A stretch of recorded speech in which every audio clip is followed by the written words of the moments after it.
Aujourd'hui, on vous parle de Parthenia de Pauline Gontier aux éditions Les Léonides. C'est un roman génialissime qui parle de jeux vidéo, de terreau pour les masculinistes, de Léa, une jeune attachée parlementaire qui travaille pour un vieux réac mais qui attire de plus en plus des lecteurs.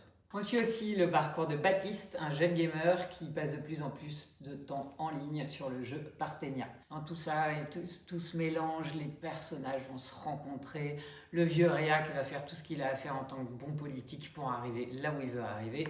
Mais tout ça, c'est pas si simple.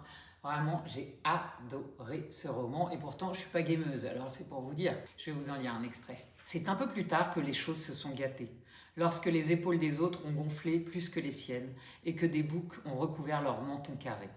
Lui, désespérément frêle, imberbe, est devenu invisible en moins d'une année. À la même époque, il a commencé à jouer, se glissant avec grand plaisir dans des corps de guerriers stéroïdés. 2 heures par jour au départ, devenu 6 lorsque ses parents ont accepté d'installer le PC familial dans sa chambre pour qu'il s'initie au code informatique sur la suggestion de son professeur de technologie. Le seul alors à soutenir que Baptiste avait du potentiel, sans vouloir souscrire à la certitude commune qu'il raterait sa vie. Le garçon s'est mis à balbutier en Java et C++ pour les rassurer avant d'y prendre goût.